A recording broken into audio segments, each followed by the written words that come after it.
حضرت بلال بن رباح، آپ کے والد کا نام حضرت رباح تھا، حضرت بلال کے والد۔ وہ حضرت بلال ابھی بچپن میں چھوٹے سے تھے کہ والد انتقال کر گئے، یتیمی میں پرورش پائی جناب بلال نے، یتیمی میں، اور پھر دو بہنیں، ایک والدہ، ایک بھائی۔ حضرت بلال حبشی کا یہ خاندان مکے میں بکتا بکاتا کسی طرح عبداللہ بن جدعان کے پاس پہنچ گیا۔ بڑا پکا کافر تھا، بڑا پکا۔ ذرا اسلام کی روشنی چمکی نہ تھوڑی سی، حضرت ابوبکر صدیق رضی اللہ تعالیٰ عنہ اس رستے سے گزرتے تھے، اس رستے میں حضرت بلال کام کاج کیا کرتے تھے، بڑے محنت، بڑے جفاکش، بڑے ہمت والے۔ حضرت صدیق اکبر نے ایک دن روک کے کہا، بلال کب تک تو اتنے خداؤں کو پوجتا رہے گا؟ کب تک تو اتنے خداؤں کو پوجے گا، جگہ جگہ ماتھا ٹیکے گا؟ یہ تجھے کبھی غلامی سے آزاد نہیں کریں گے۔ میں تجھے ایک دروازہ بتلاتا ہوں، اگر تو اس دروازے پہ آئے گا تو وہ تجھے مکے کی گلی سے اٹھا کے کعبے کی چھت پہ کھڑا کر دیں گے۔ گلی ہے میرے پاس، دامن مصطفیٰ سے جو بھی لپٹا وہ یگانہ ہو گیا، جس کے حضور ہو گئے اس کا زمانہ ہو گیا۔ حضرت بلال حبشی رضی اللہ تعالیٰ عنہ کو بات بتلائی، سلیم الفطرت آدمی تھے، سنجیدہ آدمی تھے، اچھا مزاج رکھتے تھے، فہم و فراست رکھتے تھے۔ جناب بلال نے کلمہ پڑھ لیا، کلمہ پڑھ کے نا تو سب لوگوں نے کہا، بہت سارے لوگوں نے اپنا اسلام چھپا کے رکھا ہوا تھا۔ دو واقعات ایسے ہوئے کہ حضرت بلال کا اسلام ظاہر ہو گیا۔ کسی کام سے بت خانے بھیجا عبداللہ ابن جدعان نے، بت خانے گئے تو لگے ہوئے تھے بت، کتار اندر کتار، بتوں کی کتاریں بنی ہوئی تھی۔ حضرت بلال نے مٹی اٹھائی اور بتوں کے منہ پہ مار کے کہنے لگے، جو اپنا چہرہ صاف نہیں کر سکتے وہ کسی کو نفع نقصان کیا پہنچائیں گے۔ جو لوگ دیکھ رہے تھے انہوں نے آ کے عبداللہ ابن جدعان کو بتایا، کہا تیرا غلام ہے اور تو بہت بڑا سردار بنتا ہے، تیری عزت خاک میں مل جائے گی کسی کو پتہ چل گیا کہ عبداللہ کا غلام مسلمان ہو گیا۔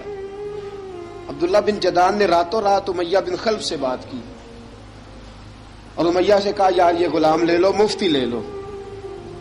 بتایا نہیں امیہ کو، بتایا نہیں کہ مسلمان ہو گیا ہے۔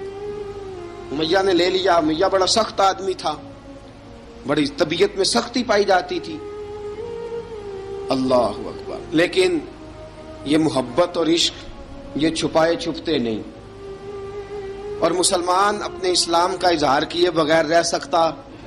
ایک واقعہ اور رونما ہو گیا، حضرت بلال پھر ظاہر ہو گئے۔ ہوا کیا؟ حضرت عمار بن یاسر رضی اللہ تعالیٰ عنہ، مکے کے سارے کافر کٹھے ہو کے غریب آدمی کو مار رہے ہیں، غریب آدمی کو۔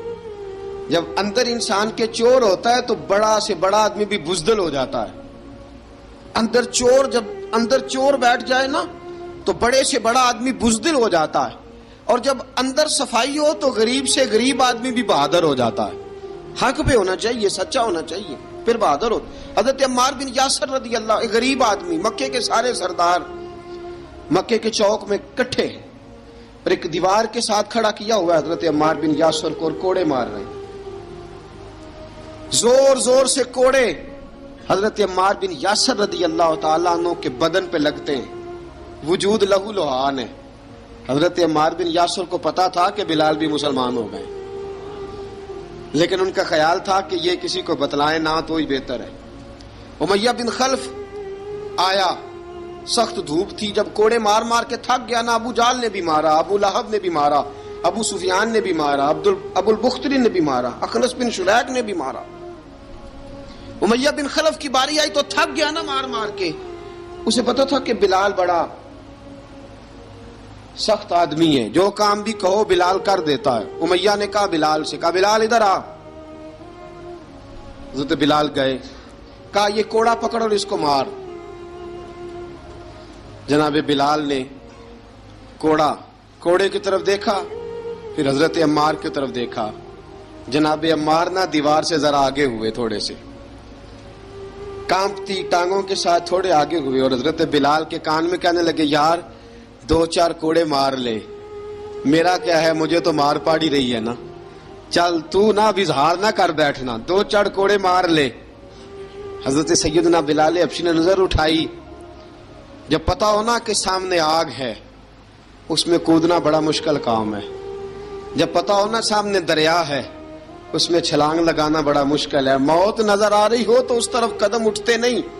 حضرت بلال کو پتا تھا یہ سارے کٹھے ہیں اور مجھے بھی ماریں گے، کوڑا دیا ہے اور اسلام اجازت دیتا ہے رخصت کی۔ آپ کی گن پٹی پہ کسی شخص نے پسٹل رکھ دیا اور اس نے کہا کہو کہ میں کافر ہوں تو اجازت ہے، کہہ دو، جان بچاؤ، اسلام اجازت دیتا ہے۔ لیکن سیدنا بلال، حضرت بلال رضی اللہ تعالیٰ عنہ، حضرت بلال حبشی رضی اللہ تعالیٰ عنہ نے حضرت عمار بن یاسر نے کہا یار تو 2-4 کوڑے مار لے لیکن اپنا آپ بچا۔ حضرت بلال کہنے لگے ٹھیک ہے، حضرت بلال کہتے ہیں ٹھیک ہے میں 2-4 کوڑے مار لیتا ہوں لیکن اپنا آپ بچا لیتا ہوں۔ اب جلدی سے امیہ بن خلف چلایا، کہنے لگا تجھے کہا کوڑا مار، پکڑ کوڑا۔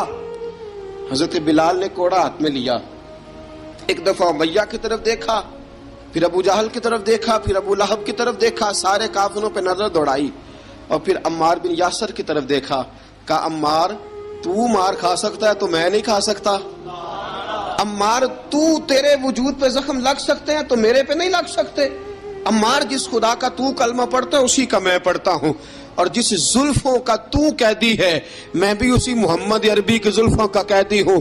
اب دیکھ ذرا مل کے مار کھانے میں کیا مزہ ہے، ذرا دیکھتے ہیں ذرا کٹھے ہو کے ظلم سہنے میں کیا لطف آتا ہے۔ حضرت سیدنا بلال حبشی نے زور زور سے کوڑا گھمایا، اعلان بغاوت ہونے لگا ہے، بلال آنے لگے ہیں میدان عمل میں۔ جناب بلال نے زور زور سے کوڑا گھمایا اور گھما کے دور پھینکا اور امیہ کی طرف دیکھ کے کہنے لگے یہ عمار اکیلا نہیں، اسے تنہا نہ سمجھنا، یہ اکیلا مار نہیں کھائے گا۔ اشہد ان لا الہ الا اللہ واشہد ان محمدا عبدہ ورسولہ، فرمایا تیاری کر کے نکلو، اب عمار اکیلا مار نہیں کھایا کرے گا، جب عمار مار کھائے گا تو اس کے ساتھ حصہ داری کرنے بلال بھی آیا کرے گا۔ حضرت بلال میدان عمل میں، اب کافروں پہ سناٹا چھا گیا۔ بلال تیری جرت، تیری یہ ہمت، تو انکار کرے، تیرا یہ چارہ، تیرے منہ سے یہ لفظ نکلے، ان الذین قالوا ربنا اللہ ثم استقاموا تتنزل علیہم الملائکہ الا تخافوا ولا تحزنوا وابشروا بالجنۃ التی کنتم توعدون۔ رب فرماتا ہے تم کہو میں نے اللہ کو مان لیا، رب کو مان کر پھر ڈٹ جانا، تمہاری دنیا مدد کرے نہ کرے اللہ تمہاری مدد کے لیے فرشتوں کا نزول فرما دے گا، لوگ مدد کرے نہ کرے اللہ کے فرشتے تمہاری مدد کریں گے۔ جناب سیدنا بلال نے اعلان کر دیا میں نہیں ماروں گا، ادھر آ ستمگر ہنر آزمائیں، تو تیر آزما ہم جگر آزمائیں، فرمایا کر لو تیاری آ جاؤ۔ اب وہ سارے نا، کیونکہ سب سے سخت مشہور تھا نا امیہ، اب سارے دیکھنے لگے امیہ کی طرف، امیہ کو اب اسے سمجھ نہیں آ رہی میں کیا کروں۔ بلال نے تو کبھی نہ کی نہیں، تو جو کہتے تھے کر گزرتا تھا، یہ عجیب معاملہ ہے۔ کہنے لگا بلال تجھے پتا ہے تو کیا کر رہا ہے، تو نے جذبات میں آ کے اعلان تو کر دیا، تجھے اس کا پتا ہے؟ جناب بلال حبشی رضی اللہ تعالیٰ عنہ فرمانے لگے مجھے پتا ہے تو مجھے مارے گا، مجھے پتا ہے مجھے سزائیں دے گا، مجھے سارا پتا ہے، لیکن عقل کو تنقید سے فرصت نہیں، عشق پر ایمان کی بنیاد رکھ۔ فرمایا میں نے عقل کے گھوڑے دوڑانے چھوڑ دیے ہیں، بس کلمہ جو پڑھ لیا ہے، جب اعلان جو کر لیا ہے، جب محبت جو کی تو اب اس میں کسی قسم کی مصلحت کی اجازت نہیں۔ اقبال کہتا ہے کہ پختہ ہوتی ہے اگر مصلحت اندیش ہو عقل، عشق ہو مصلحت اندیش تو ہے خام ابھی، اور بے خطر کود پڑا آتش نمرود میں عشق، عقل تھی محو تماشائے لبے بام ابھی۔ فرمایا عقل پختہ ہوتی ہے اگر سوچا جائے، عشق کے معاملے میں سوچا جائے تو عشق کمزور ہوتا ہے، وہاں سوچنے سمجھنے کی اجازت ہوتی نہیں۔ سوچنا سمجھنا تھا کلمہ پڑھنے سے پہلے، اب تو پڑھ لیا، اب سوچنے کا نہیں، اب عمل کرنے کا وقت ہے۔ اب جناب بلال پر سختی شروع ہوئی، مارنا شروع ہوئے. کس انداز میں مارا؟ لوہے کی سلاخیں پہنا کر عرب کی تپتی ہوئی ریت پہ لٹا دیا. جب لوہا گرم ہوتا، سلاخیں گرم ہوتی، وہ وجود کو لگتی، پہلے خاموش رہتے. علامہ ندوی نے لکھا پہلے چپ رہتے، پہلے احد احد نہیں کہتے تھے، پہلے احد احد نہیں کہتے. جب تکلیف بڑھ جاتی نا تو پھر زبان سے نکلتا احد احد احد. وہ وحدہ لا شریک ہے، وہ وحدہ لا شریک ہے. جب تکلیف بڑھتی پھر امیہ کیا کرتا؟ پھر امیہ حضرت بلال رضی اللہ تعالیٰ عنہ کے گلے میں رسی ڈالتا اور مکے کے اوباش لڑکوں کے ہاتھ میں دیتا. مکے کی گلیوں میں کبھی کسی پاگل کو آپ گزرتے دیکھو نا، لڑکے اسے چھیڑ رہے ہوں، آپ کو پتا ہے وہ پاگل ہے، اس نے زیادتی بھی کی ہے. لڑکے چھیڑتے ہوں تو بزرگ اور سیانے لوگ منع کرتے ہیں، کہتے ہیں بدتمیزوں نہ کرو، وہ تو بیچارہ دیوانہ ہے، وہ تو پاگل ہے. مکے کی گلیوں میں حضرت بلال جب گلے میں رسی ڈال کے، ذرا دوستوں خیال تو کرو، بٹن کھلا ہو تو ہم بازار میں جانا پسند نہیں کرتے، کپڑے تھوڑے میلے ہوں تو گلی میں نکلتے نہیں. بلال تو مہذب آدمی ہے، سنجیدہ آدمی ہے، یہ کیا ہو رہا؟ حضرت بلال کے گلے میں رسی ڈال کے نا جب مکے کی گلیوں میں وہ نوجوان دوڑایا کرتے تھے، حضرت بلال رضی اللہ تعالیٰ عنہ کے قریب سے گزرتے تو گزرنے والے بھی عجیب بات کرتے. کوئی کہتا ذرا اور کلمہ پڑھ، کوئی کہتا بلا اب اپنے خدا کو تجھے بچائے، کوئی کہتا بلال تجھے کیا ضرورت پڑی تھی یہ سارا کچھ کرنے کی. ایک آدمی آیا کہنے لگا بلال اگر تیرا رب سچا ہے، تیرے رسول سچے ہیں، پھر تجھے بچاتے کیوں نہیں؟ پھر تجھے بچاتے کیوں نہیں؟ جب تو اتنا مخلص مومن ہے اور اتنا تیرے اندر خلوص پایا جاتا ہے تو وہ آتے کیوں نہیں تیرے دفاع کے لیے؟ وہ تیرے لیے ڈھال کیوں نہیں بنتے؟ حضرت بلال حبشی کا جواب بڑا زبردست تھا. جناب بلال کہنے لگے میں مخلص تو ہوں، میرا رب قادر بھی ہے، لیکن فرمایا جب تم جاتے ہو نا بازار میں برتن خریدنے، مٹی کا برتن لینا ہو تو ذرا ٹھوک بجا کے چیک کرتے ہو کچا ہے کہ پکا ہے. فرمایا رب رسول بھی ذرا ٹھوک بجا رہے ہیں کچا ہے کہ پکا ہے. فرمایا میں دعا کرو میں امتحان میں پورا اتروں، دعا کرو میں امتحان میں پورا اتروں. وہ ذرا مجھے ٹھوک بجا کے چیک کر رہے ہیں، ٹھوک بجا کے.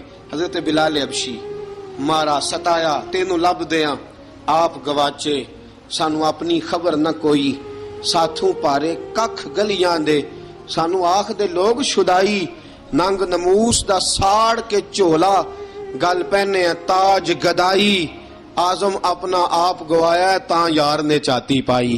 حضرت بلال حبشی اتنی مار، اتنی تکلیفیں. اچھا حضرت صدیق اکبر گزرے.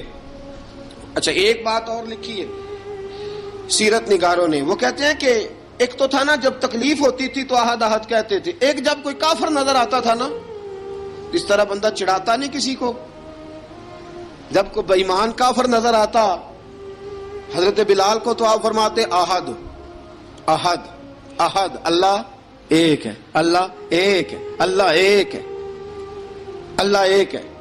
جب کوئی نظر آتا اب وہ مارتا، پھر آہستہ آہستہ وظیفہ پاک گیا، پھر سارا دن احد احد چلتا رہتا، سارا دن احد احد چلتا رہتا.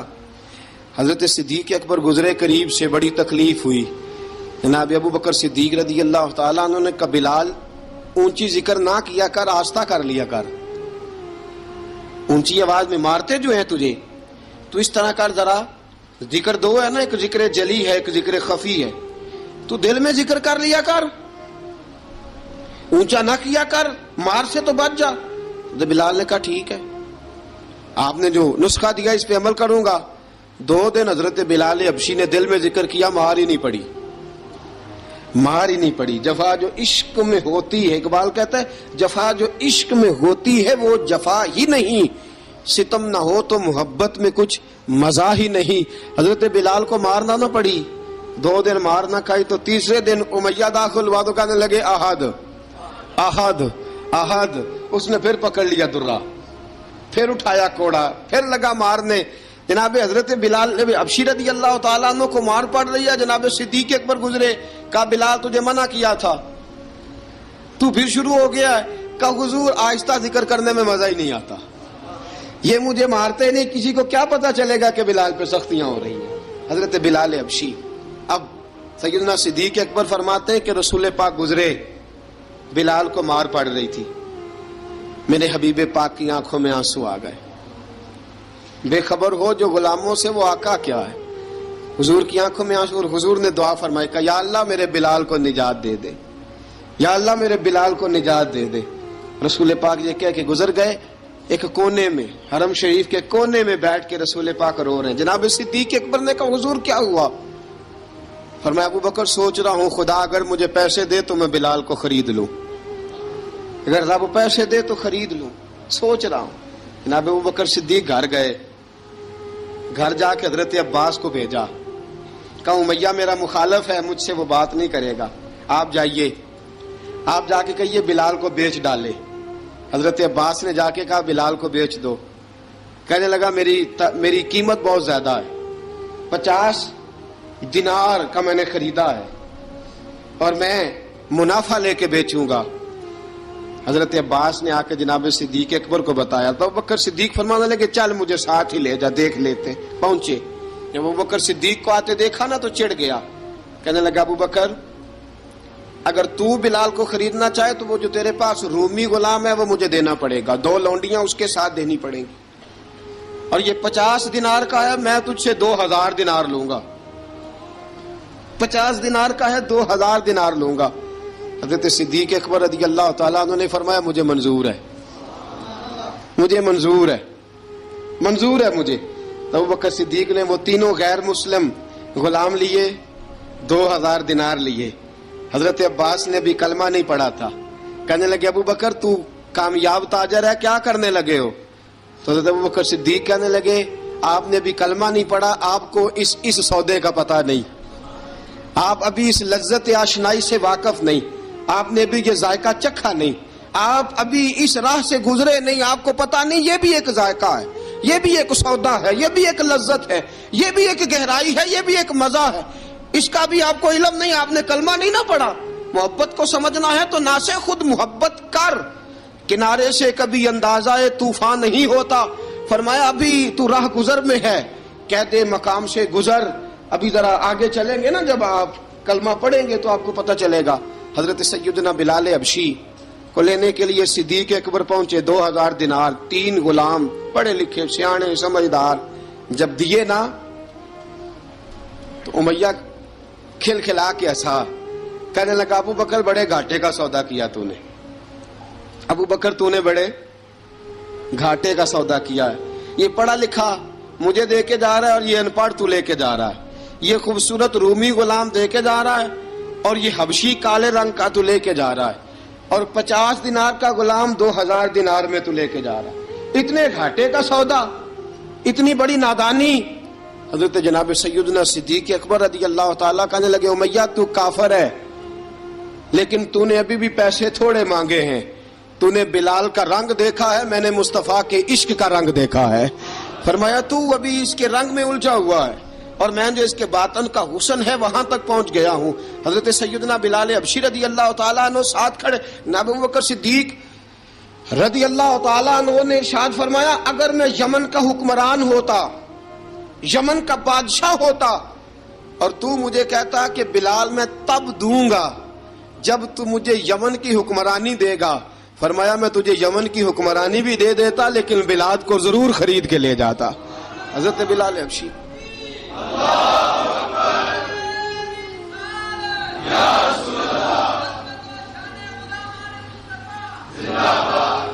جناب سیدنا بلال حبشی, حضرت سیدنا ابو بکر صدیق فرماتے ہیں جب میں بلال کو لینے گیا تو حال پتہ کیا تھا؟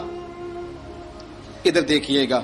فرماتے ہیں کہ ٹانگیں اوپر کر کے نا, جس طرح آدمی رکوع میں بیٹھتا ہے اس طرح کر کے نا ٹانگیں, اور سر پھر زمین کو لگا کے اس طرح سجدے میں آپ جاتے ہیں, لیکن بالکل ٹانگوں کے ساتھ سر رکھ کے. فرماتے ہیں 4 بھاری چکیاں ریت پہ حضرت بلال تھے, ان کے اوپر چکیاں رکھی ہوئی تھی, اور فرماتے ہیں حضرت بلال تھوڑی تھوڑی حرکت کرتے تھے تو وہ چکیاں جسم کے ساتھ لگتی تھی نا, پارٹ ان کے. فرماتے ہیں زخم بن گئے تھے, خون نکلتا تھا. فرماتے ہیں میں نے وہاں سے جا کے حضرت بلال کو نکالا, پیسے دیے, لے کے آیا تو جناب بلال کہنے لگے جلدی جلدی چلو حضور کے پاس, ذرا جلدی جلدی چلو, در مصطفیٰ پہ جلدی کرو. تو جناب سیدنا بلال حبشی رضی اللہ تعالیٰ عنہ کے جواب میں حضرت ابوبکر صدیق کہنے لگے بلال جلدی نہ کر، جب میں آیا تھا تو حضور تیرے لیے آنسو بہا رہے تھے، اگر تجھے اس حالت میں زخمی دیکھیں گے تو میرے مصطفیٰ کو اور زیادہ رونا پڑے گا، تو میرے ساتھ گھر چل، میں تجھے کپڑے پہناتا ہوں، میں تیرے زخموں پہ پٹی کرتا ہوں۔ حضرت ابوبکر صدیق مزاج شناسائے نبوت تھے نا، فرمایا چل میرے ساتھ، میں ذرا تیری مرہم پٹی کر لوں، میں ذرا تیرا منہ دھو ڈالوں، میں ذرا تجھے کنگھی کر لوں، تو میرے ساتھ چل۔ جناب بلال فرماتے ہیں جب سے پیدا ہوا تب سے غلام تھا، کبھی کسی نے میرے کپڑوں کی فکر نہیں کی تھی، مجھے تو امیہ 4 دن روٹی نہیں دیتا تھا۔ فرماتے ہیں جب میں گیا ابوبکر کے ساتھ، ابوبکر صدیق نے ایک چٹائی بچھائی، صدیق اکبر چٹائی کے اوپر میرے ساتھ بیٹھ گئے۔ فرماتے ہیں ابوبکر نے تیل منگایا، وہ تیل میرے زخموں پہ، ابوبکر صدیق نے وہ تیل میرے سر پہ، میری داڑھی پہ، فرماتے ہیں پھر کنگھا کیا، پھر ابوبکر صدیق نے ایک جوڑا منگایا، وہ کپڑے مجھے پہنائے، ابوبکر صدیق نے پگڑی منگوائی، وہ پگڑی کھول کے میرے سر پہ بندھوائی۔ فرماتے ہیں ابوبکر نے مجھے تیار کیا، فرمایا تو آج جا رہا ہے در رسالت مآب پہ، در رسالت مآب پہ، آج تو پہنچ رہا ہے حضور کے دروازے پہ، بن کے جوگن مدینے نو جاواں گی میں، جو بیتی نبی نو سناواں گی میں۔ حضرت جناب سیدنا، اور وہ کسی شاعر نے تو بڑی شاندار بات کی، اس نے کہا بڑی امید ہے سرکار قدموں میں بلائیں گے، کرم کی جب نظر ہوگی مدینے ہم بھی جائیں گے، اگر جانا مدینے میں ہوا ہم غم کے ماروں کا، مکینے گنبد خضرا کو حال دل سنائیں گے۔ حضرت بلال حبشی رضی، ان کے دل میں بڑی امنگ تھی آج جاؤں گا در رسالت مآب پہ۔ ملا رومی لکھتے ہیں کہ جناب سیدنا صدیق اکبر نے سجایا سوارا، جناب بلال کے آنسو رکتے ہی نہیں، کہا باپ ہوتا ہے جو خدمتیں کرتا ہے، میں نے آنکھ کھولی تو باپ کا سایہ تو میں نے دیکھا ہی نہیں، اور فرمایا ماں تھی تو ماں جب بھی میں کام کر کے آتا تھا تو مجھے دیکھ کے میری اماں بس رو دیا کرتی تھی، 2-3 بہنیں تھیں، اور حضرت بلال فرمانے لگے ان بہنوں کو میں دیکھتا تھا تو وہ میرا حال دیکھ کے روتی تھی، اور جب وہ مجھے دیکھتی تھی تو میں رو دیا کرتا تھا۔ فرمایا ابوبکر میں نے تو یہ رنگ ڈھنگ دیکھے نہیں جو آج تو مجھے دکھا رہا ہے۔ جناب سیدنا صدیق اکبر رضی اللہ تعالیٰ عنہ بنا سوار کے نا حضرت بلال کا ہاتھ پکڑ کے سینے پہ رکھا، جناب بلال ہجکی لے کے روئے۔ حضرت ابوبکر صدیق نے فرمایا جتنا رونا یہاں رو لے، میں کائنات کے آنسو دیکھتا ہوں لیکن جب نبی کی آنکھوں میں آنسو دیکھتا ہوں تو دیکھے نہیں جاتے، فرمایا یہاں رو لے، حضور کے دروازے پہ جا کے تیری آنکھ میں آنسو نہیں آنا چاہیے، بہا جتنے آنسو بہا سکتا ہے۔ حضرت بلال حبشی بھی روئے، جناب صدیق اکبر بھی روئے۔ جب پہنچے نا دروازہ رسول پہ، حضرت سیدنا ابوبکر صدیق لے کے پہنچے، پابند کر دیا تھا نا حضرت بلال کو، بلال تو نے رونا نہیں، عشق ہوئے تے درد ہوئے تے ہائے نکلے، پھر کوئی نہیں رہندا جر کے۔ حضرت سیدنا بلال حبشی کو لے کے پہنچے در مصطفیٰ پہ، رسول اکرم صلی اللہ تعالی علیہ وسلم نے ایک نظر حضرت بلال پہ ڈالی، جناب بلال نے یوں آنکھ ملائی تو سر جھکا لیا، وعدہ کیا تھا نا رونا نہیں، سر جھکا لیا۔ اب دوسری نظر نبی کریم صلی اللہ تعالی علیہ وسلم نے جب اٹھائی نا حضرت ابوبکر صدیق کی طرف، تو حضور نے فرمایا صدیق تیرا شکریہ، ابوبکر اللہ تجھے جزا دے۔ جب رسول پاک کی زبان سے یہ لفظ نکلے تو جناب صدیق اکبر نے ہاتھ اٹھائے، یوں ہاتھ باندھے جب رسول پاک کے سامنے، تو سب سے زیادہ آنسو ابوبکر صدیق کے اپنے نکل گئے۔ کہا یا رسول اللہ میں غریب بے نوا، تو امیر حرم، تو کجا من کجا۔ کہا حضور یہ شکریہ کے لفظ، یا رسول اللہ میں کہاں اور آپ کا شکریہ کہاں۔ نبی پاک صلی اللہ علیہ وسلم نے فرمایا ابوبکر کاش تو تھوڑے سے پیسے میرے بھی ملا لیتا، بلال کو خریدنے میں میرا بھی حصہ ڈال لیتا، میں چاہتا تھا۔ ابوبکر پھر روئے، کہا یا رسول اللہ میرے پیسے کس کے ہیں؟ آقا میں بھی آپ کا، یہ بھی آپ کے۔ جناب سیدنا بلال حبشی رضی اللہ تعالیٰ عنہ کی طرف حضور نے دیکھا تو فرمایا بلال آ یار ذرا سینے سے تو لگ جا۔ اب حضرت بلال دوڑے، جب رسول پاک کے سینے سے لگے تو ایک جملہ میرے محبوب کی زبان سے، فرمایا بلال تو نے بڑی سختیاں برداشت کی ہیں، تجھے میرا اللہ ہی جزا عطا فرمائے گا، تو نے بڑے دکھ دیکھے ہیں۔ اب سیدنا بلال تڑپے، رسول پاک صلی اللہ تعالی علیہ وسلم بھی روئے۔ حضور نے اپنے ساتھ بٹھا لیا سیدنا بلال کو، حضور نے گھر پیغام بھیجا، فرمایا ختیجہ گھر میں کچھ ہے تو بھیجو، بلال آیا ہے۔ اب حضرت خدیجہ الکبریٰ اندر سے کیا آواز دیتی ہیں؟ کہتے ہیں حضور مبارک ہو، اللہ نے بلال کو آزادی عطا فرما دی۔ وفاشار بیوی اندر سے۔ اب حضرت سیدنا زینب رضی اللہ تعالی عنہا، میرے محبوب کی شہزادی، چھوٹی سی عمر ہے، ایک برتن کے اندر کھجوریں لے کے آئیں، ایک برتن میں کھجوریں۔ اب لا کے جب کھجوریں رکھی نا تو سیدنا صدیق اکبر نے ہاتھ بڑھایا کھجوریں اٹھانے کے لیے تاکہ میں دوں۔ حضور نے فرمایا نہ ابو بکر، بلال پہلے دن آیا ہے، پہلے تو نے جتنی خدمت کرنی تھی تو گھر کر کے آیا، میری باری ہے۔ حضرت بلال حبشی فرماتے ہیں کائنات میں نے اتنا پیار کبھی دیکھا ہی نہیں تھا۔ 30 سال سے زیادہ میری عمر تھی، مجھے تو کبھی کسی نے پاس بٹھا کے کھانا کھلایا ہی نہیں۔ فرماتے ہیں رسول پاک سخت سخت کھجوریں سائیڈ پہ کرتے، اندر سے نرم کھجور نکالتے، اس کھجور سے تھوڑا سا چھلکا جدا کرتے، فرماتے ہیں پھر اس کو توڑتے، اس کے اندر سے وہ گھٹلیاں اتار کے حضور ایک سائیڈ پہ کرتے، وہ نرم کھجور رسول جب میری طرف بڑھاتے، حضرت بلال فرماتے ہیں بھوک تو بڑی تھی لیکن آج بھوک ساری بھول گئی تھی۔ آج مجھے یوں لگتا تھا جیسے میں زمین پہ نہیں عرش کی بلندیوں پہ بیٹھا ہوا ہوں۔ آج لگتا تھا کائنات کی ساری نعمتیں، ساری رحمتیں، سارا کرم، ساری عطا، سارا فضل، ساری عنایتیں میری جھولی میں گھر گئی ہیں۔ فرماتے ہیں رسول پاک صلی اللہ تعالی علیہ وآلہ وسلم نے مجھے بڑے محبت سے بٹھایا، حضور علیہ السلام نے محبت سے کھلایا، دودھ پلایا۔ فرماتے بڑا پیار کر کے نا تو جناب سیدنا صدیق اکبر نے کہا حضور بلال کی ڈیوٹی کیا ہوگی؟ حضور بلال کی ڈیوٹی کیا ہوگی؟ حضرت بلال کہنے لگے حضور میں فارغ رہنے کا تو عادی نہیں، میں تو جفا کا آدمی ہوں، محنت کرنے والا، ڈیوٹی کیا ہوگی؟ رسول پاک نے فرمایا بلال یہ میرا گھر ہے، آج کے بعد میرا نہیں یہ تیرا گھر ہے۔ فرمایا میں مصروف ہوتا ہوں تبلیغ کے کاموں میں، گھر کیا لانا ہے وہ تیری ذمہ داری ہے، کہاں سے لانا ہے وہ بھی تیری ذمہ داری ہے، پیسے کہاں سے آئیں گے میں تجھے بتلاؤں گا، کہاں لگانے ہیں تجھے ایک دفعہ بتاؤں گا، پھر تو لایا کرے گا، تو ہی لگایا کرے گا۔ فرمایا میرا پرسنل سیکٹری بن کے رہے گا، تو خاص مقام تجھے دیا جائے گا۔ حضرت سیدنا بلال حبشی رضی اللہ تعالی عنہ کو رسول اکرم صلی اللہ تعالی علیہ وسلم نے اس کام پر مقرر فرما دیا۔ اب دیکھیے حضرت بلال رضی اللہ تعالی عنہ جب در مصطفیٰ صلی اللہ تعالی علیہ وسلم پر پہنچ جاتے ہیں، اور پہنچنے کے بعد کیا مسئلہ ہے جی، کیوں نہیں چل رہا؟ درود پاک پڑھیے الصلاۃ والسلام علیک یا کی گل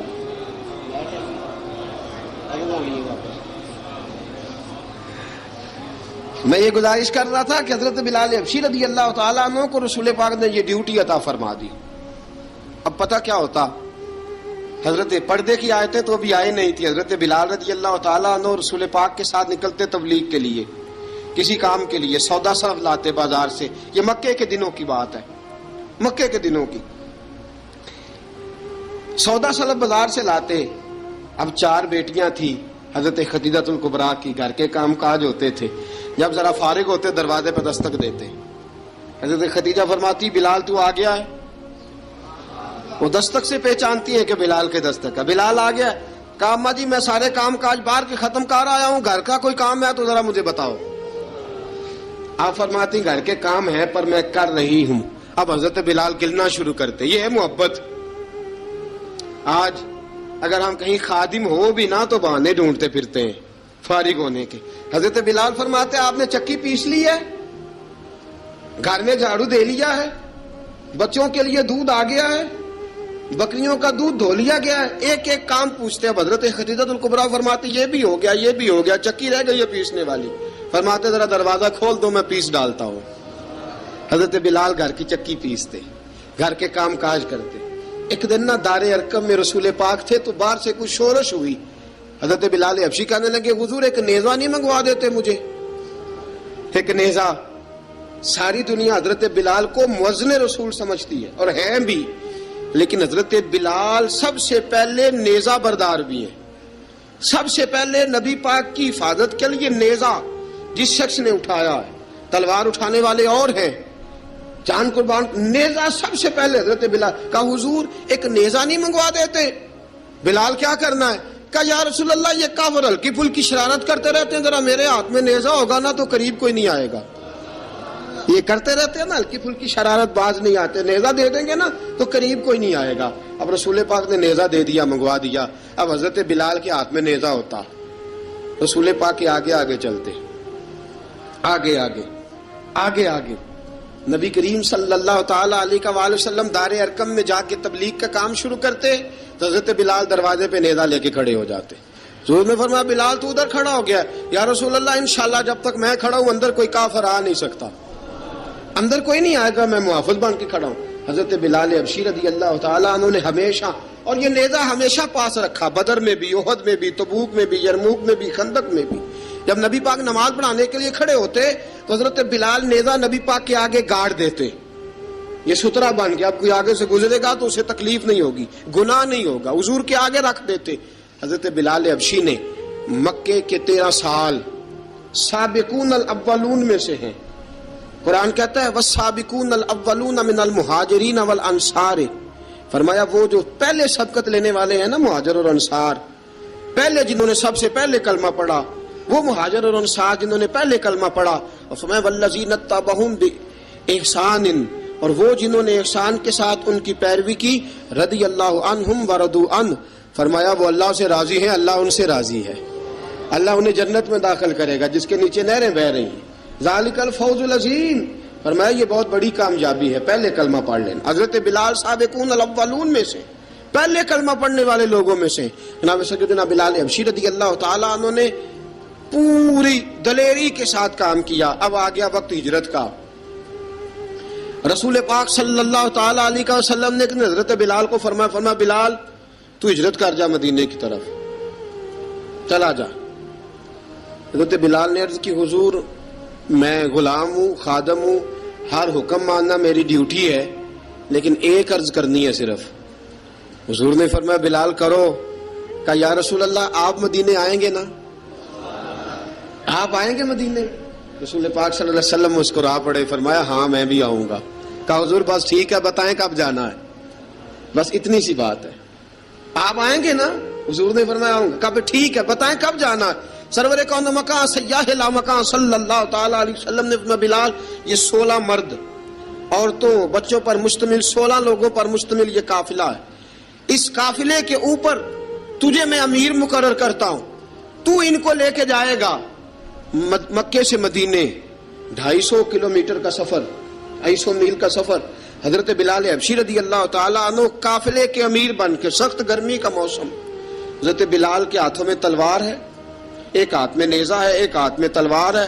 تیر آپ نے پیچھے باندھ رکھے ہیں پشت پہ، اور آپ لے کے جا رہے ہیں، کبھی قافلے کے آگے، کبھی پیچھے، کبھی دائیں کبھی بائیں. وہ عورتیں اور بچے ذرا پریشان ہوتے تو حضرت بلال فرماتے پریشان ہونے کی ضرورت نہیں، ہمیں مصطفیٰ کریم نے بھیجا ہے، ہمیں نبی اکرم صلی اللہ علیہ وسلم نے بھیجا. میرا یقین بڑا مضبوط ہے، اور میں نبی پاک صلی اللہ علیہ وسلم نے بھیجا، فکر نہ کرو چلو. اب یہ قافلہ جا رہا ہے. حضرت بلال حبشی نے بخیر و عافیت سپہ سالار بن کر اس قافلے کو پہنچایا مدینے میں. اب مدینے پہنچا کے سارے لوگ مدینے والے مدینے میں لگ گئے اپنے اپنے کام.